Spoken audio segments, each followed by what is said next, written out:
Hello, everybody. Panel time. That's a big. Really impressed that there's so many people here still. Me too. Couple of quick questions, maybe three quick questions. Number one, give me an idea how many of you have been through and completed a successful token offering or ICO? There's some here. Can you see that? Yep. How many of you are planning or would love to get through a successful token offering ICO? Yeah, cool. So, good group there. How many of you want to drink beer with Whitey Cracker in about a half hour or so? Yeah, me too. So we'll make this short as we can. On the panel here, some familiar faces I'm sure to everybody. Vinny from Civic, who's our, let's say, founder that successfully has completed an ICO. Nancy Wojcik from Cooley on the legal side, who represents some of the brightest people on the regulatory compliance side. We have Stan over here from Element Group, who has taken a number of companies through the process on the iBanking side, if I can say that, Stan. And then we have Eric Doyle here, who represents the marketing and communication side from Spark Chain division. So I'm going to start it off. This guy on the side here next to me, my co-pilot, but okay, we'll start it with Vinny, the guy that's taken his company through this process. So Vinny, lessons learned or some important things that every founder, every CEO should be thinking about as they make their way through the token offering process.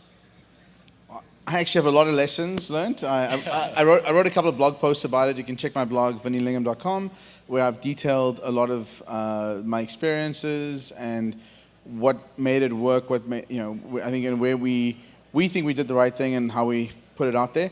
I think, look, obviously going into it, I didn't know anything about running an ICO, and it was just a learning experience. And it was interesting because it was compressed learning, like literally no sleep in hotel rooms in New York until 3 a.m. Stan was with us. Like, it was kind of crazy times. And the one thing I will say is just surround yourself with people who are really smart and can give you great advice. So we had our law firm, we had advisory, we had 2 advisory firms, one on the technical side, one on the business side and the deal side, and we were just learning as we went along. We kind of make up things along the way as well, because there was just no one else had done it before, and no one else had done it this way. So I think it's more about experimenting, learning. But we're at a different point now. There's been hundreds of these that have been done, and there are some best practices that are emerging. So don't try and reinvent the wheel either. Go and look at what successful companies have done and try and apply that and improve the model if you can. Take it a step further. I mean, one of the things we did was try to balance, selling out our tokens, but also not being concentrated in the hands of, 20 people or 50 people. So we did a pre-sale with 400 buyers who basically guaranteed the whole $33 million. And then we carved out a third of that, $11 million. And we said, okay, well, the biggest public sale right now hasn't sold this much to anyone. But let's put out $11 million, and whatever's not sold, we've already got guaranteed buyers for it. And we wound up selling all that out as well. So then from that, the guys at 0x, they used our technology at Civic to run their own ICO. And they improved on that model by having everyone pre-register ahead of time. And I think that they allowed everyone to buy, $1,500 each or something worth of tokens, and they had an even bigger distribution pool than we did. So it's going from a situation where you had initially few buyers with large amounts to just masses of people buying smaller amounts, which is very good for liquidity in the aftermarket as well. So these are the sorts of things which I would encourage people to think about and do. Okay. Yeah, I know, Vinny, in the circles that I've gone through, congratulations, because I hear of the process that you went through at that time to be very much a measuring stick for a lot of other ICOs. So great job there. Thanks. And Stan, I bet there's a lot of companies that are contacting you in hoping that they can take their company through this process as well. What are some of the things that you look for in a company that approaches you? What are some of the main components that absolutely need to be in place before you'll even maybe return their call? Yeah, absolutely. So, the business is moving and shifting so quickly. So what was a standard back when Vinny and I started working together in May to what the standard is now in October is actually very, very different. And so the companies that are coming through now, at least in the US, are actually much more mature businesses. We talk to many more growth stage companies versus startups. No one with a pitch deck is passing the legal standard now required, given all the regulatory guidance and the guardrails that are continuing to narrow. And so what we see now from the market is a demand for real actionable products, and you have essentially the standard of immediate consumptive utility. So if you're talking about doing a utility token versus a security, what you want is something that's actually functional day one or right after that. And so that's the first filter is, are you building a real product? Does it exist? Is there a test net? Is there an alpha? Are there users using it? So that's step one. Step two is what you're doing organic to the blockchain?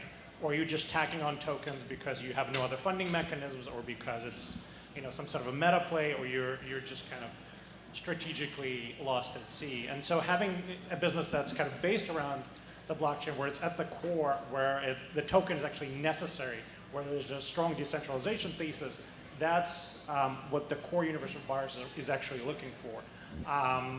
And then, we have taxonomies around different protocols and different platforms and different dApps, and all of those are in play. What we see in the market is a slight preference for more fundamental projects that are solving kind of baseline, sort of deep in the stack problems. And those obviously have much more popularity because they're much more ambitious, and they're addressing markets that are theoretically fundamentally larger. So you have a total addressable market not in the billions but in the trillions. And so when we talk to founders, these are the types of things we're looking for, but also the core things you would think about as a VC, for example. Is this a strong technical team? Are all the pieces in place? Have they been around long enough to actually make a dent in the space? And then you look at other social cues. What is the following on Reddit? Do they have real credibility? A lot of purchasers now are actually looking at GitHub. In the public GitHub, what is there anything there? Yeah. And if there's not, you have to answer those questions. And so it's a combination of all these factors. And now a market that's very rapidly maturing, both on the legal side, on the structural side, and process side. So shifting market and really fundamentally strong real businesses. The bar's really risen. It seems like it rises just a little bit more every day, every week. Okay. One of the more difficult areas for a lot of these companies to face, Nancy, are all the legal compliance, regulatory issues. I know we don't have nearly enough time to cover the details, but what are some of the most important considerations when a company is moving towards a token offering and they have to consider and face those type of legal questions? So you have a variety of issues. You have securities laws issues, which you're all familiar with the Howey test. The SEC is very definitely looking at this. Canada's looking at it. So we need to be very clear that you have a consumptive use at the time you do your public token sale. I encourage companies to do a pre-sale, do a larger pre-sale than they're contemplating, at least half of what they think the total raise is going to be. Take the time to actually develop that network and make sure it works by the time you do that public sale. You have tax issues that haven't been grappled yet with, accounting, there's AML, money laundering issues that you have to be concerned about. When you pre-registration is a great process to do in order to alleviate some government entity coming in and telling you, hey, you were funded by terrorists at this point. You have know your customer rules. You have OFAC that you have to be concerned about. You have money transmitter laws that need to be considered when you're doing this. And that's just in the US. And then there are 50 states that you have to consider if in fact you are doing things with that cryptocurrency. So there are a variety of laws that need to be addressed before you even think about your public token sale. And it needs to be a really well thought out process. We just finished one where the board heard about it the first time in February, and it closed September 12th. And they had 10,000 people purchase in their public sale from 117 countries. They really wanted a broad distribution. And, we think we did it right. We're waiting for the regulators to call because I'm sure they will. They are interested. They're contracting what they're looking at right now. Dow was an easy question, an easy case. The two recent ones that the SEC just came out with, where the guy was just a fraudster, selling diamonds, coins secured by diamonds. First it was real estate, then he moved it to diamonds when he figured out he couldn't do it for real estate. So you have to be careful on what you're doing. We won't do securities tokens. We only do utility tokens. Interesting. Wow, lots to cover there. So Eric, let's assume you have a founder like Vinny working with an iBanker like Stan, and Nancy's team is given the legal go-ahead. From a marketing and communications standpoint, what are the components that are necessary in your mind to get through a successful token offering? Sure. I mean, I think holistically, it starts with three main areas: earned media, owned media, and paid media. And it's really getting all three of those areas to fire on all cylinders. And on the earned side, really starting strategically with a solid messaging foundation from which to draw a core narrative that you can talk about your business and your value proposition in a different way to the market than some of the competitors. And then also a key part is media relations, and whether it's in the crypto, blockchain, trade press, even to the business tech press as well, having a solid strategy in place to promote the pre-sale, talk about the pre-sale, brag about the results to the media if the pre-sale has gone well, and then also generating hopefully at that stage you will have a white paper. There's certain blog post content that you can pitch to the media as part of that, and then integrating paid display advertising, especially on a lot of the crypto sites where a lot of potential token holders are reading and interested in ICOs. Making sure that you're listed on a lot of the ICO listing sites as well is an important part of it.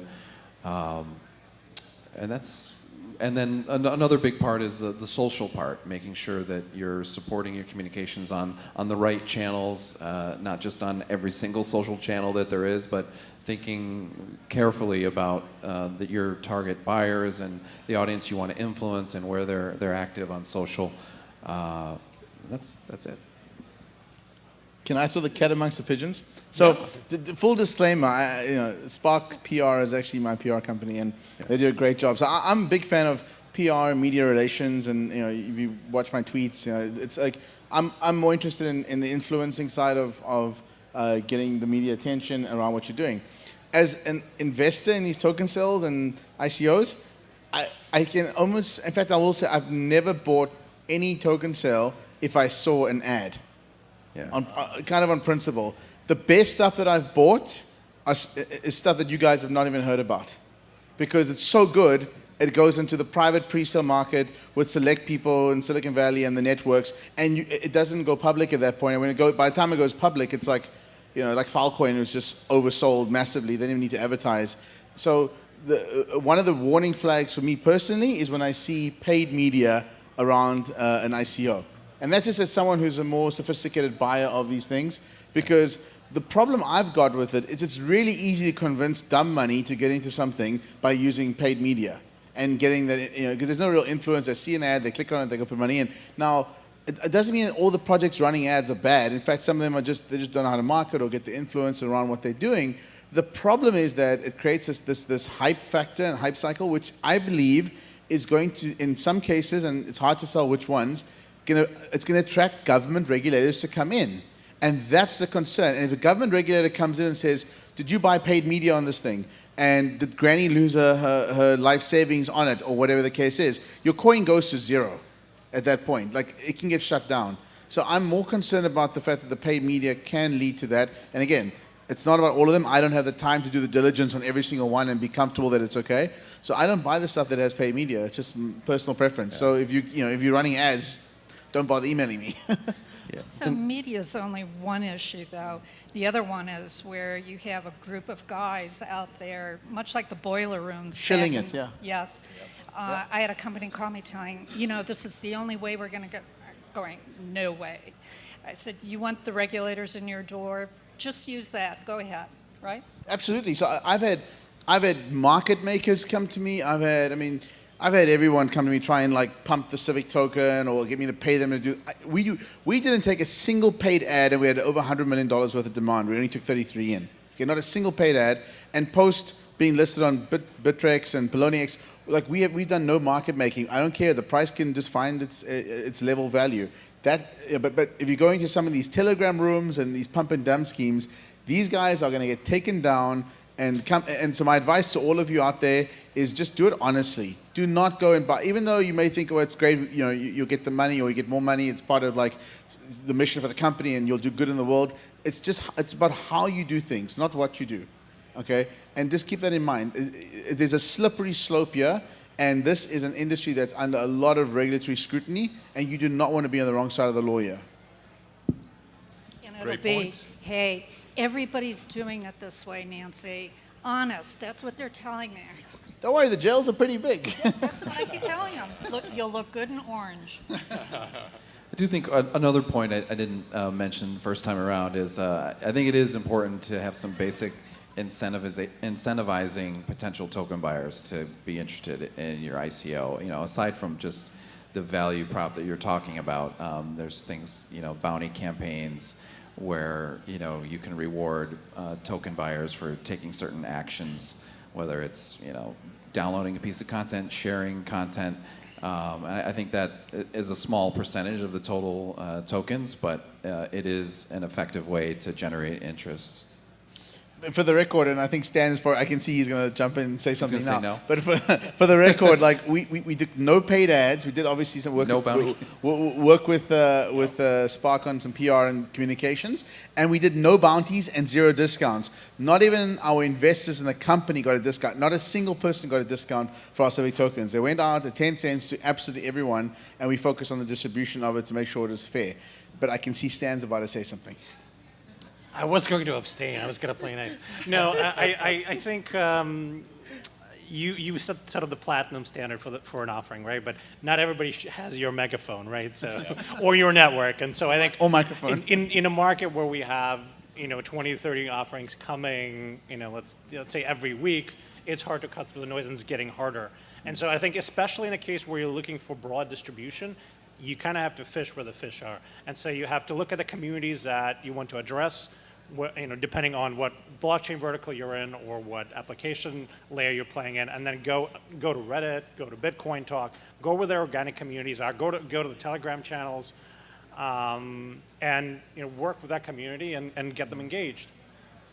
And I agree. I agree with that. My point is, don't get the dumb money to come in because that's the way you fill up the run. Like, rather focus on. I mean, think about it this way: if you go to a whole bunch of really smart people in the space, early adopters, early buyers, and you cannot convince them to buy this thing that you're selling, and get one of their names up on your site saying, "Hey, I support this project," etc. Whether it's myself or Brock or Vitalik or whoever, pick a name on the list. If you can't get one of those people on the front saying they're putting real money in at whatever at the current price.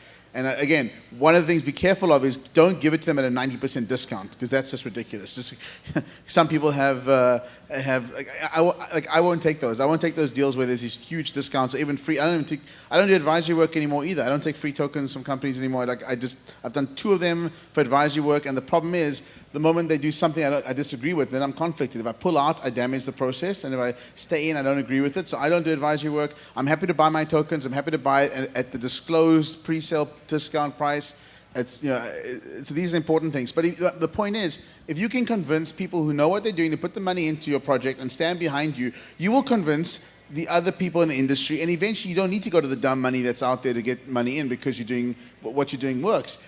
And if you can't convince people, at least people who understand what they're doing, you have to ask yourself, what are you doing and why can't you convince them? And I'm not saying that, like, look, the thing about angel investing, and I've done a lot of angel investing, is that you just need to convince one person to believe in you. But if you can't convince one person, that's a problem. VCs are a much different, higher bar. They want traction, they want a whole bunch of other things before they write a bigger check. But angels for 25, 50K checks, there's a lot of us out there that will put money in. And so if you can't convince one person in the top 50 or 100 lists of blockchain influencers, people understand what they're doing, you've got a problem. But that's why you have to be really strategic when you're doing your pre-sales, right? Yeah, exactly. That's exactly the point. You can't go to, don't offer the pre-sale to the general public. That doesn't work. Go to the people who you think would be interested. And everyone's busy, and 9 times out of 10, I'll reject stuff. But if the one I do get, I put my name behind it. These guys at least feel that they've got, some, call it additional credibility or some validation on their business model. I mean, it's not that it's not going to fail. At least someone believes that the team and the project's got a chance of succeeding versus, like people just saying this is crazy and it's never going to work. How does that scale, Billy? I mean, from a standpoint of we started the year or ended last year with a few $100 million invested in, token offerings. This year will exceed $2 billion. I mean, where's it going? Is it gonna? What's the number in your mind that you're pretty good at predicting? What's the number in your mind of? Let's say it's 2.2 billion this year, and I'm making that number up, in token offerings. What's it going to be next calendar year? So we have to look at it from a slightly different lens, okay? You've got call it $2 billion this year, raised during a wild, wild west phase, okay? Now there's a filtration process. Now you're moving into regulated blockchain-based securities that are issued. The friction's higher, the source of funds changes, and like, for example, China's blocked ICOs, regulations are coming around the world. That number, in terms of if you just like look at it from the lens that was $2 billion in unregulated token sales and ICOs, it's gonna come down to some small number, a couple of 100 million, whatever it is next year. Okay, but it's gonna flow into regulated ICOs, securities, and tokens. You've got T0 from Overstock. You've got a couple of other decentralized exchanges that are coming up with, it looks like it, regulated security trading. The issue right now, and I won't buy any, I bought one, but I won't buy any more, security tokens, because there's no way to trade it. There's no liquidity in the aftermarket right now. So why would I go and buy them? And that's putting off a lot of buyers if you go the securities route. But in the next 6 to 12 months, you're going to have outlets for these things to go into regulated exchanges and be traded. And I think the size of that market could get to 5 or 10 $1 billion a year in the next 3 to 5 years. It's just not going to happen right now. So just call it the unregulated token bubble right now. It's going to burst, but the value just shifts to different types of securities. And I think it's a good thing that it gets cleaned up, because otherwise it's going to be a mess. You're going to have more scams. You're going to have more people losing money in ways which they don't intend to. So what do you think, Stan? Next calendar year, going up, down, more, less, equal? What's it going to look like? Yeah, I think this capital market is here to stay for generations. And so I think the regulatory rails will certainly be built. The guardrails will narrow. But it'll take some shape that will continue. To me, this was kind of an open source coding community building an open source funding mechanism.